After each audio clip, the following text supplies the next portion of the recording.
from LiaBraaten. This is Arne Roomann-Kirruk. Hello. And we work on the developer programs team at Google, specifically on OpenSocial. And we want to talk today about some of the issues related to writing OpenSocial applications that work across all the many social networks that are containers for these applications.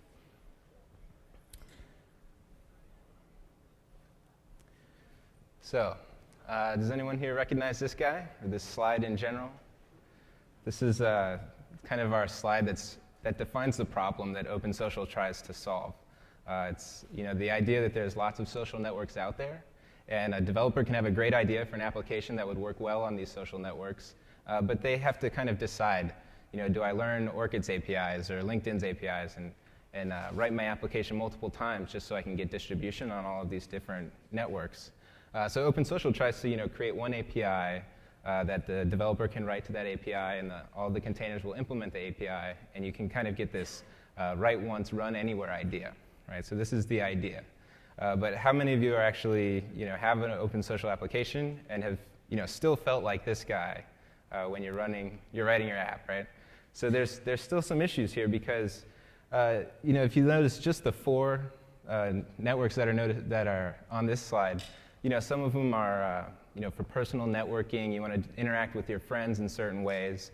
LinkedIn is kind of a more professional network, and Salesforce.com is yet another whole kind of range of applications and information that they want to make available through OpenSocial. So one of the strengths of OpenSocial and the way the API is set up is that each of these containers can, make different types of information available to the containers or to the developers. But then the developers have to kind of deal with, running my app on one container, I can do certain things. On another container, I can do other things. So we still have this issue and this kind of confused developer. So we're going to talk today about, different ways that containers can extend the functionality of OpenSocial, but also how you as a developer can do certain things in your application. Ooh, sorry, I think that's my BlackBerry. Let's just toss it. Okay. You can do certain things in your application to make it easier to kind of get back to this write once, run anywhere mentality. So we're going to talk about that first, and it's really about making your application robust. We're going to talk about some things that are just general, good software practices and how they apply to OpenSocial specifically. Things like being explicit about the type of data that you want to get from the OpenSocial container and how you can use that information. We want to check for errors, right? So I love this picture of the blue screen of death, 3 stories tall in some downtown billboard. You want to check for errors before your app starts showing something like this to millions of users. And the last one here we're going to talk about is how to check for support of different features or support for different types of information from each container. Okay, so the first one is how to be explicit. And it's pretty simple, but we've seen a lot of code that is like this, and there's basically a bug here where you're making a person request to the container. You're expecting to get an OpenSocial person object back, and you think, well, that person object is going to have a name and an ID, and then it might have some other information as well, the profile URL, thumbnail, maybe some interests. And so in this case, we're going to make that request, and in the callback, we're going to just try and print out the profile URL. The problem here is that if you run this code on high 5, you're going to get back this pretty URL, and you can have links and include that as the href, and you'll be fine. But on Orchid, you don't get that information back by default. You're going to get back null. And so now, if you're running this app on Orchid, you're going to have some null links in there, and it's going to be a headache for your users when they are on Orchid. They're going to get all sorts of errors, and your app isn't going to work the way it's supposed to. So if we look back at what the spec says, it says for an OpenSocial person, you're only guaranteed to get a few things back. You're only going to get the ID, the name, and a thumbnail URL, right? That profile URL, interests, books I read, stuff like that, is not guaranteed to come back. Some containers may expose it, some may not. So the way you get around this issue is to just be explicit about what you want. If you know you're going to display something with the profile URL, just ask for it, right? So you can introduce another parameter into the data request call that you make, which is called profile details. And in here, you just assign that to be an array of profile information that you want to get back. So This code here is just going to explicitly ask for about me, addresses, and age. Right? So I know that when I get that person object back, it'll be populated with those fields. There's no guesswork, and maybe it'll work here, and maybe it won't. So if we go back to the code sample that we had, where we just were making this data request for a person, we can fix it like this by just adding this profile details field to the optional parameters and including it on the data request when we make this invocation. Okay, now any kind of compliant OpenSocial container is going to actually return exactly what you asked for. So in this case, on High 5, you get the profile URL, and then on ORCID, you'll also get the same URL. Okay, next I'm going to hand it over to Arne. He's going to talk about how can you check for errors and the different types of errors, and how this is going to help your app work across containers. Hi. So we'll start off with the code sample. Pretty simple one. We're going to request a user by ID number, do the same exact thing, display their name. Name being one of those fields that comes down automatically, so we should expect to have that. Of course, this code is brittle, maybe for a reason that you don't really see right away. So if the ID is invalid, you actually get a JavaScript error. Now, JavaScript errors are pretty much death for your application. JavaScript is going to stop executing, and the user's going to have a horrible experience because they're not really going to know what's going to go wrong.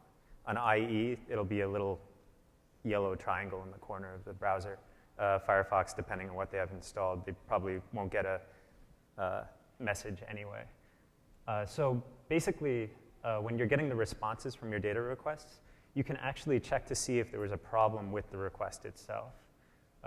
You'll get what's called a data response object, and that has a head error method on it, which will be true if something went wrong.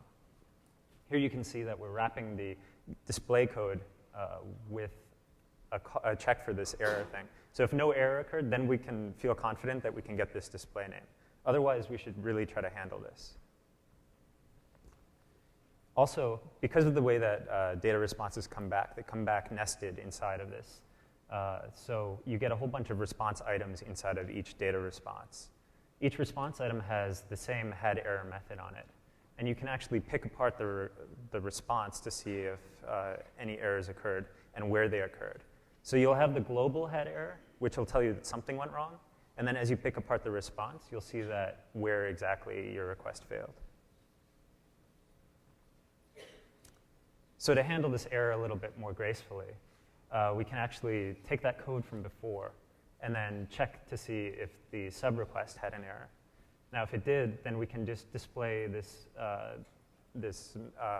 property returned by getErrorMessage, which is something that you can call on the response and print out.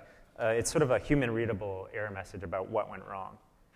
It's not really great to display to the end user because you don't know what it's going to be. Each container is going to have their own message, and that doesn't put you in control of your display. So what we also have is getErrorCode, which actually returns an enumeration that you can use to determine programmatically what sort of error happened. You can check for the type of error, and then you can fall back and maybe do something logical. So just as a quick overview, we'll just show you what sort of errors OpenSocial defines right now as of 0.8, which just went live yesterday. So basically, we have bad request. Your request was malformed. In the case of an ID number being malformed, this is the response that you would get. Forbidden means that the gadget is never going to get access to that data, so stop trying. Internal error means probably not your fault, but you should still display a message indicating that something happened. Limit exceeded means that your app is over quota. Maybe you're trying to send a message or post to the activity stream. Not implemented means that the container just doesn't support it. It's not going to be available. And we're actually going to show you some approaches that you can use to try and get around things like this. And then unauthorized means that the gadget doesn't have access to the data, but it might have access to the data. So checking at runtime, we can actually switch on this getErrorCode response and then determine which of these requests is causing the error. So you can imagine code that would go in between each of these case statements to print out some sort of meaningful error message or instructions to the user on what you can do to recover. In the case of internal error, maybe tell them to reload. Bad request means that something's wrong and that your gadget has a problem. Not all of these errors need to be fatal either.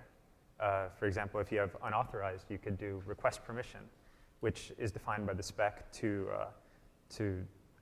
prompt the user if they want to grant your app permission to access some sort of resource.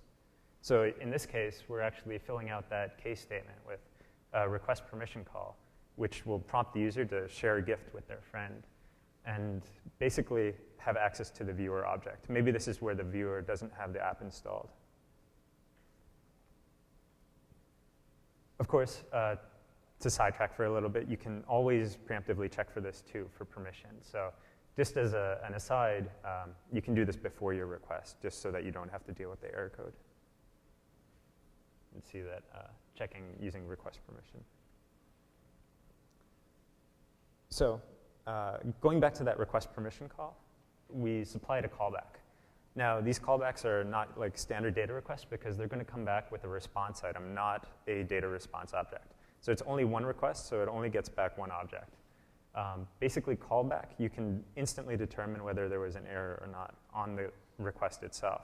So you can do several layers of error checking here.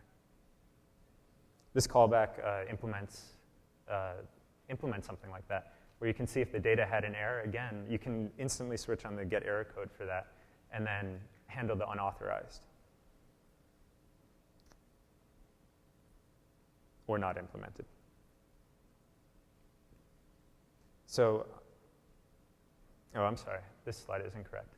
So a container may not implement any method and still remain spec compliant as long as they return the not implemented error code, not unauthorized, I'm sorry. Not implemented means that the minimal support, or the minimal OpenSocial container that you have basically responds to each of these calls, but returns not implemented for each one. It means that it would be a pretty boring container, but it's still spec compliant. So you just have to be able to identify areas where you might be getting this, which is a lot. You can see all the function calls right here where this might be coming back down the wire. Be sure to check whenever you're calling any one of these to see maybe it's just not implemented on your container. This is really useful because sure, you can look at MySpace and find out, oh, well, they support 3 of these 5. But what happens if they change in the future and you have to change your code? Or what happens if someone takes your app and installs it on another container? Ideally, what we want is for your app to run across many containers without any modification. So that brings me to checking for support. Containers do have different purposes. So here's just 3 different examples of profile fields that you can get. You have a person field looking for, which is supported on Orchid. You have desire to meet, which is supported on MySpace. And you have presence, which is supported on High5. Now, each of these has a different functionality, but you don't really want to code your app to determine, to be switching on the container name that supports it. You don't really want to be doing this. Again, if you want to install your app somewhere else, you're going to have to put in another else if. There's like a huge branching logic block, which is hard to debug, and it doesn't really express a lot, right? Like, why would you have to code specifically for Orchid when you're really looking for whether they support the looking for field? So fortunately, OpenSocial actually gives you the ability to query for capabilities for a container. You actually have the environment supports field for person fields. So you can actually plug in this code and determine whether the current container supports looking for. Now, you can see on Orchid, it's true, and on the other 2 containers, it's false. It's almost good enough to do an if-then statement. There is a problem with this approach. Basically, the way that you would extend a person field is to declare it in a new namespace. Now, the trouble is that this namespace isn't defined when you're running your app. So when you run this code looking for the MySpace field, you're actually going to get true at MySpace, but a JavaScript error for everywhere else. And that brings us back to square one, where we don't want JavaScript errors.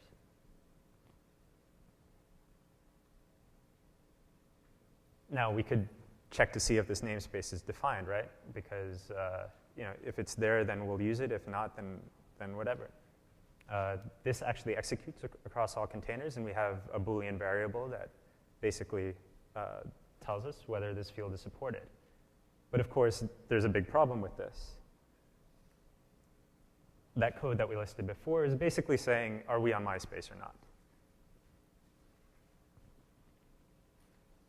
Now, we don't want to have to write code if MySpace, if ORCID, if high5. We want to really get this down to capability.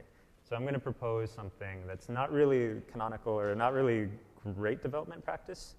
I'm going to say, in this case, for fields, you want to use the string values of each enum.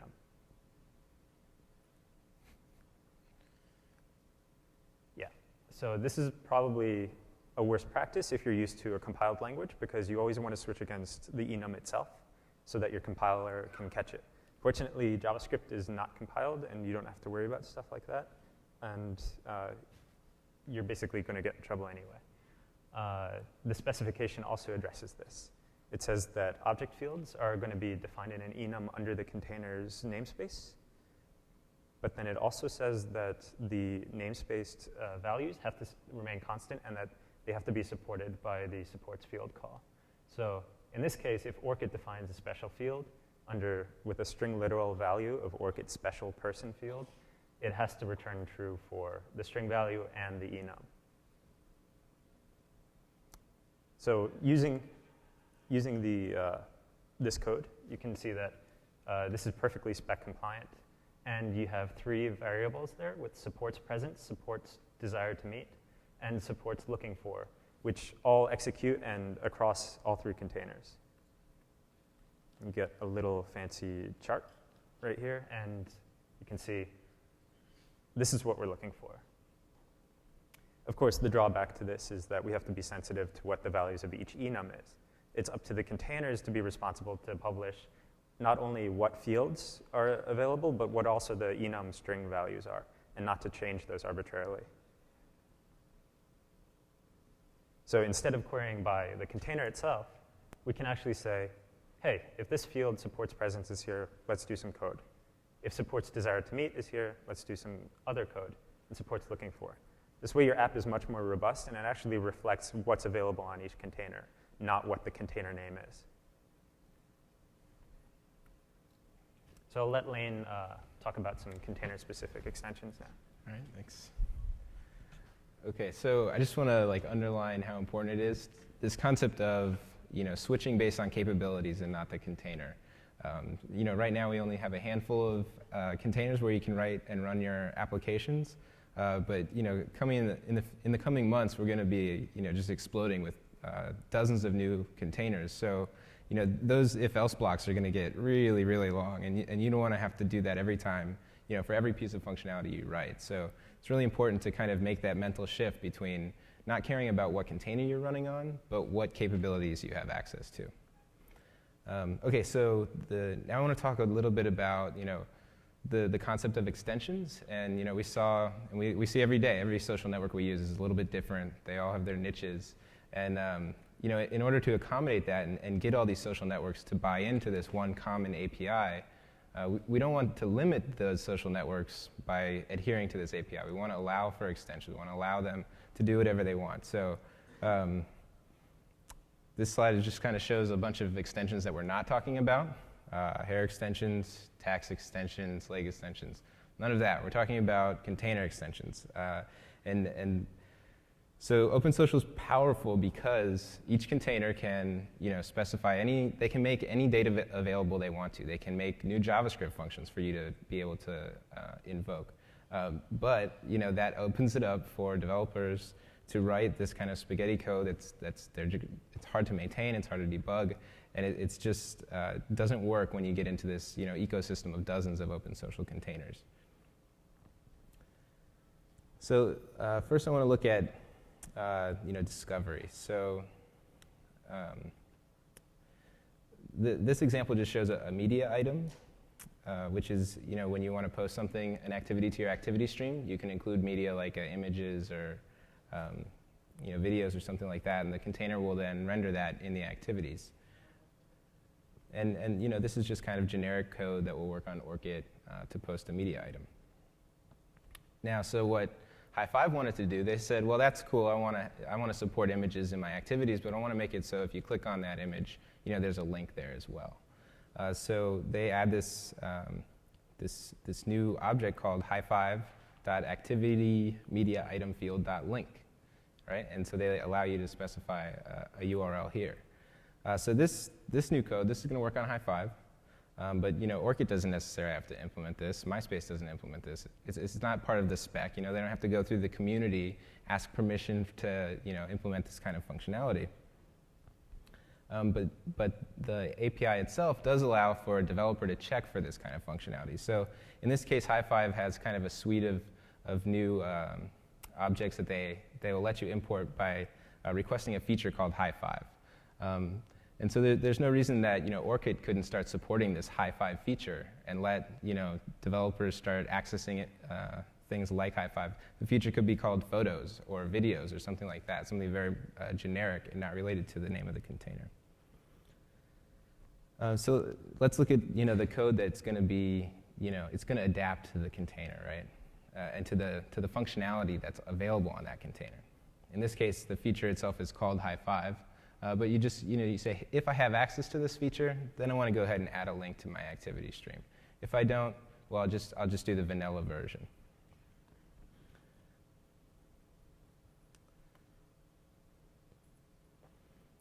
Okay, so another thing about extensions is since they're not going to be necessarily available on every container, you can make them optional features. So we're all familiar with, in the gadget spec, you have your module prefs, and then you say, requires feature equals OpenSocial, right? And if you try to run that on a container that doesn't support OpenSocial, your gadget's going to fail because it requires OpenSocial, right? But you can make these, you can request features to be available optionally. So if the container doesn't support it, well, that's okay. Your gadget just won't have access to that kind of JavaScript. And we'll show an example of the code here in a second. But the important thing here is that it helps containers quickly provide more access for developers without having to roll it into the spec, and your app can use it if it's there, but it doesn't rely on it being there, right? So your application, if you just incorporate a new feature that High5 rolled out, your app can still run on all these other social networks. Okay, so a good example of this is High5 put out some Lifecycle event features for their OpenSocial developers to get notifications when a user installs their application and uninstalls it.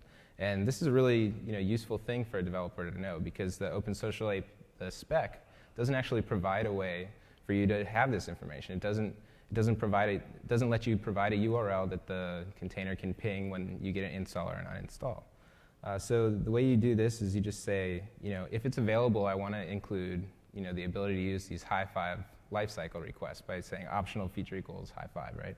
And then the gadget spec allows you to specify some parameters. So in this case, it's two URLs, something to a URL for High5 to ping on your server when someone installs the app, and then when someone uninstalls it.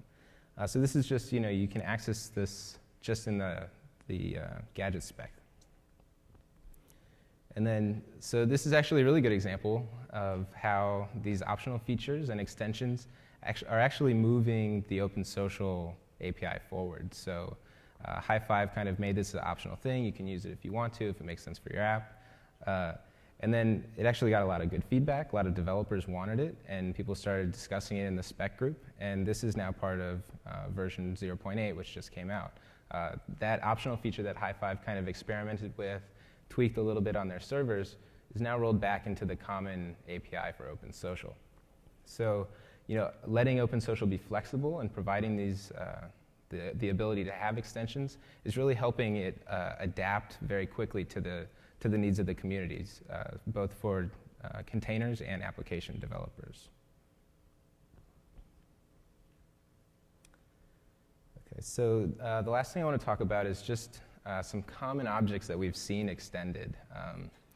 Certainly you could just add any JavaScript or new methods or whatever you wanted to do. But as you're a container, if you're thinking about offering some new functionality to developers, or if you're a new developer that's kind of interested in, what are the specific things I can do on different networks, there's certain objects that we see extended a lot. And so if you kind of follow in line and extend the API in the same sort of ways, you'll see a lot more adoption of these new features. So the first one is just data requests. So basically, a data request is just your application asking the container for a piece of data. Normally, it's a person object or a list of their friends, or maybe requesting to post an activity. But a lot of social networks have photo sharing. It's just a core piece of what they do. So MySpace, they created a new type of data request, which is the new fetch photos request. Right? So this is a way that your application can ask MySpace to return a list of photos for the current user. And we see this is a really common way to extend the API, because if you have videos or music or something like that on the container, this is just kind of an easy way that is really in line with the patterns of the OpenSocial API for you to extend the functionality and provide access to that content that your social network has. The other really common way to extend is to just provide access to more profile fields, right? So if you go to the profile fields on any of these social networks, you're going to find some of the same things, my favorite book or interests, or even name and location, that kind of information. But you always find, this is kind of where some of the idiosyncrasies of the social networks appear. So they all have a few different fields that are just available there, not available on other ones.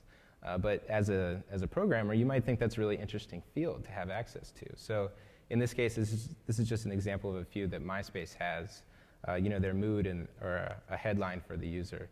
This isn't available on every social network, but your application may choose to make use of this if you think it's useful. And you can use the methods for querying for support that Arne talked about to see if you have access to this information. Okay, this last slide just has some references. These are basically the different API references for some of the larger containers out there. These are really good references to just kind of look through and see the types of the ways that these containers are extending the API, and what sort of information, what sort of functionality do you get if you're programming for each of these containers, and then you can work it into your app with some of the techniques we've talked about today to kind of get back to that idea of writing once and running this across all of the social networks and getting to these hundreds of millions of users that we talked about at the keynote. So before we open it up for questions, I just have a few housekeeping announcements to make. We definitely want you guys to continue filling out the surveys that you see on the chairs. That's really useful for us to know what's useful, what's not, and what we should keep talking about. All these sessions are going to be posted online by next week. If you go to code.google.com/io, you'll see all the videos and all the content, the slides, and if you want to get all these links and everything, they'll be available there. And last, and maybe most importantly, there's an after-hours event tonight at 6 o'clock on the 3rd floor. It's going to be a really fun event. You need to have your badge, and you also need to have one of these yellow wristbands if you want to drink alcohol. Okay, so that's the housekeeping stuff we have. Are there any questions about extending, or maybe some questions that, stumbling blocks that you've run into developing across containers that we can talk about or field? Any questions? Sure.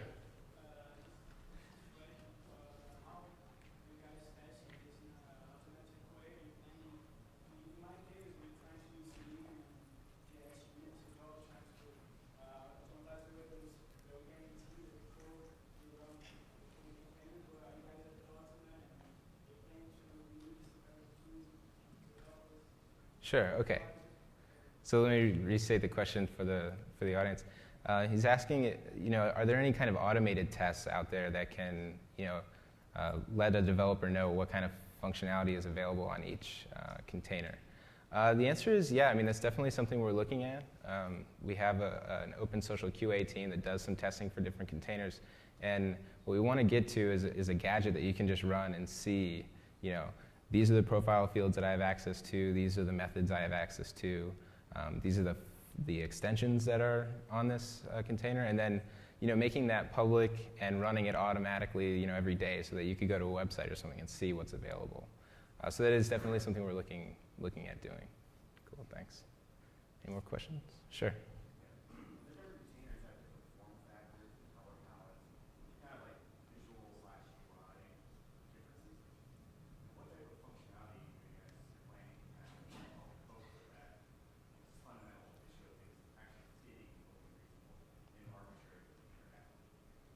Sure. The question, just for the record, is containers have different visual styles, so what sort of functionality are we offering to allow gadgets to work automatically with this sort of differences? A big feature in gadgets that, well, maybe not so big, actually. To be truthful, it hasn't gotten that much exposure, but we do have a skins feature that will be rolling out in greater support, we expect. A lot of gadget developers realize this within basically installing their gadget on a second container. Stuff like padding, margin, CSS, definitely. There's also extensions for getting variables out of certain preferences. Some of this is getting enrolled into 0.8, and some of it's sort of in discussion for 0.9. But the idea is that you could query your container for parameters, stuff like how wide are you or how tall are you. So in that case, you can make more of a logical, informed decision. Now, another thing that actually is really kind of interesting is that a lot of people roll their own friend picker type stuff, and that's something that's definitely being looked into for a future version of OpenSocial. We're looking at 0.9 right now for this. And the idea is that a container would actually provide you like a friend picker or some sort of common UI widgets that you can use, and then that styles it to the container, saves you from writing a lot of complex code, and then also gets your data back in a more standard way, which makes your app work across more containers. So, and just to follow up on that, I hear this request. I've been hearing it from developers for a long time. How can I get more information about how to blend in with the container? I just want to make sure everyone is aware that it's a community forming these new versions of the spec, and that it's not just the containers, the social networks that define the next version. It's also developers. So I'd really like to see a lot of more developers kind of getting your voice heard in that forum and getting some of this rolled into the API, and then just making that argument is going to help containers understand that that's important information to provide, because if your app looks better on the container, more people are going to use it, more people are going to use that social network. This is one of the reasons that OpenSocial is successful, because everyone kind of benefits from good apps. So containers definitely have a lot of reasons to help you make successful apps.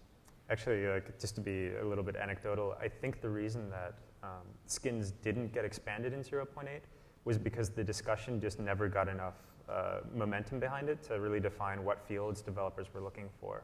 So I think a few people wanted link color and things like that, but there really wasn't enough specific properties defined to make a worthy addition to the spec.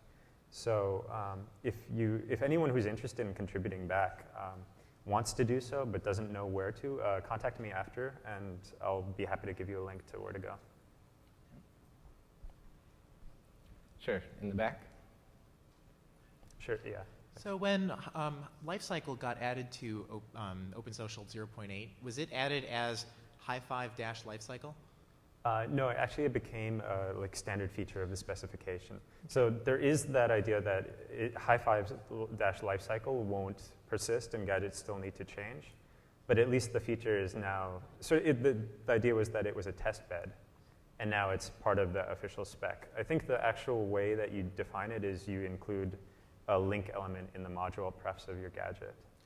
Okay, the reason why I ask is I'm curious then about commentary about forward compatibility. If I'm writing an application that's going to run in a container, but I'm using features that that container really wants, but then that container is getting parts of it standardized, and then my app actually has to change to match that, even though they're kind of willing to support that still. And also, especially as somebody who's working on a container, for instance, I would like to support high5-Lifecycle, but that's not something that maybe the standardization process wants to bother supporting. So I add support for high5-Lifecycle, and then kind of other apps get on board adding that functionality, but then it gets standardized different. Now we've got to mobilize multiple containers, but then different applications are having to support the ones that did and did not, and yeah, so. No, it's definitely understandable. OpenSocial moves very quickly. So this is part of the growing pains of the API. You have a lot of people innovating very quickly and releasing features like this, and then it gets rolled up and you still have to change. So there are some breaking changes between 0.7 and 0.8. It's kind of just the sad truth of it. But I think in general, it's just better for the platform to support Lifecycle. I think High5 saw that first and decided to take action.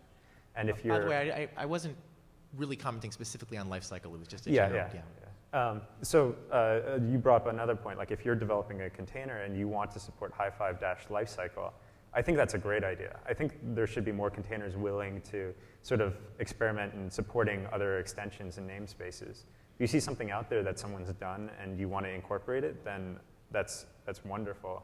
And then the trick of it is actually getting word out to your developers about how they can use this. So you really want to give good developer resources saying, hey, we support all these optional features that you might have seen somewhere else. I think that could be an advantage for a container. Yeah, and to follow up, 0.8 is really the first new version after 0.7, which is maybe obvious, right? But 0.7 is kind of the first version that a lot of containers went live with. So this is where we have a lot of investment from developers writing apps to 0.7. This is kind of the first time when we have this change to 0.8, and the first time when we had some of these extensions that we want to roll back into the API. So as we are iterating really quickly, I think we're going to get better at just the process of rolling things in and making that easy for developers. And I think containers will start extending things in more common ways that makes it really simple to roll those things back into the core API. It's a learning process, I think. So. Anyone else? Yeah. Earlier on today, there was talking about more support for folks that are more REST API, kind of template driven as opposed to JavaScript driven. Do you see analogs of things you talked about today being manifesting in that other world as well in the future? Like, where do you see the roadmap going with that? Sure. So the question was that earlier we were talking about the REST API and then templates as two features, REST being included in 0.8 and templates upcoming in 0.9, it looks like. And then how do we see the stuff that we're talking about reconcile with these new features where there's a lot more potential for containers to support their own thing? I personally like REST for cross-container compatibility because there's been a lot of detail work implemented to allow for discovery of resources in REST. And REST is very, if you look at the OpenSocial spec, the actual JS spec is pretty loose. It says, here's a bunch of JS files with functions in them, and you just have to support them. I made the point before that you have to actually return not implemented, but that's about it. So you could write a container entirely in JS. Now, REST is a lot more detailed in the spec, and it's a lot more, the wording is a lot more RFC-like. So you actually have things like must and may. And so we can expect that because the spec is a lot more detailed, containers will be forced to adhere to standardize a lot more. So templates is another curious thing. I know we've been working on templates for a long time. There's been a lot of discussion, and people aren't really sure how it's going to work out because it requires the containers to deliver a lot of stuff. Templates is, for example, a way that friend picker would be implemented.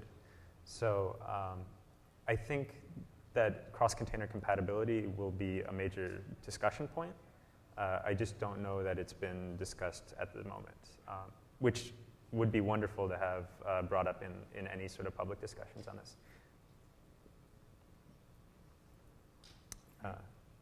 Anyone else? More questions? Yeah. So you mentioned the 0.7, 0.8, and I assume that when we get to 1.0, the API will stabilize and it won't change quite as much. Because you mentioned the ugly truth is it needs to change in order to innovate and include new features. But you also mentioned earlier that we should get used to not doing if high five this, if MySpace this, and so forth. Is there any way we can plug defaults in so that as we move from one iteration of the API up to the next version, we don't get caught out with these breakages. We don't get the bad donut syndrome. Yeah. Bad donut syndrome, for those of you who haven't developed an ORCID, was very common early on whenever the server crashed or had a rendering problem. Yeah. Do you want to take that? No? I can take it too. I just wanted to give some face time. I don't know. Do you want to take it? Okay, so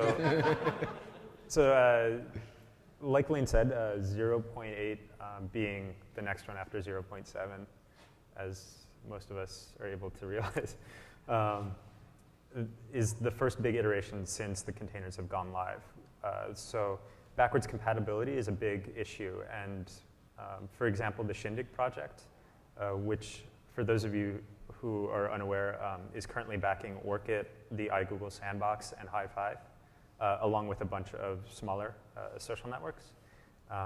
Basically is making it a goal to support 0.8 and 0.7 concurrently.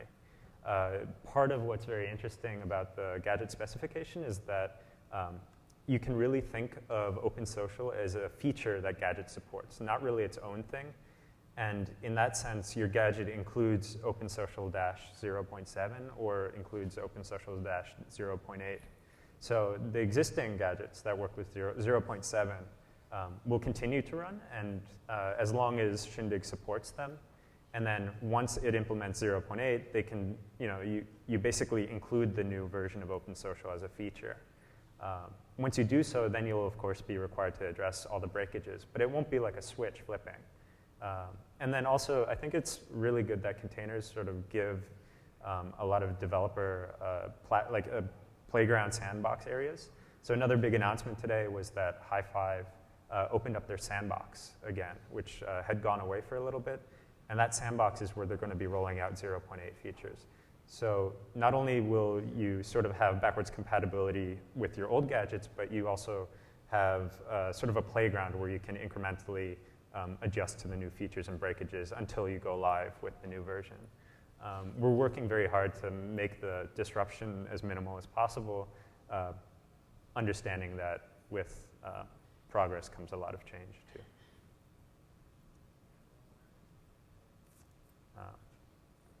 Okay. Any more? More questions? Okay. Cool. Thank you. Yeah, thank you for coming.